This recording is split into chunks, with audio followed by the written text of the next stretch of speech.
To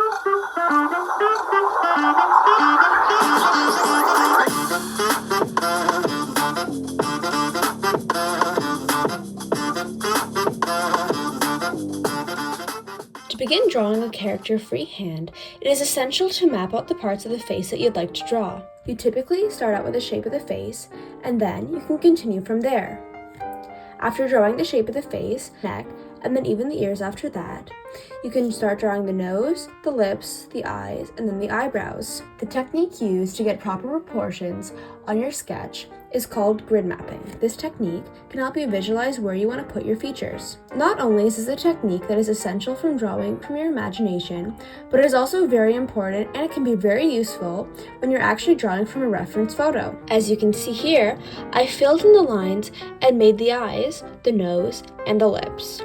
I've also added detail to the ears and the part between the nose and the mouth right here. Remember, you can always tweak the features, so don't get too upset when you make a mistake.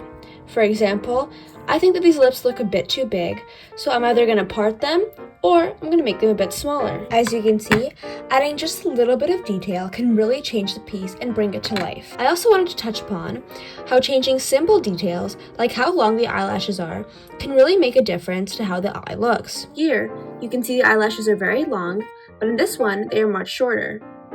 While the eyes are slightly different sizes, this one looks a lot smaller, while this one looks more stretched out because of the eyelashes. Once you finish that, you can go on to shading. As you can see, adding shading here around the cheekbones, on the nose, and then around the eyes as well, can give a lot more definition to the piece and make it look a lot more lifelike.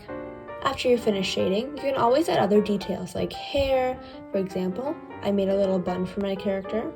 You can also add jewelry or anything else that you might find interesting. You can also color it in with watercolor, pencil crayons, or any other media you'd like to use.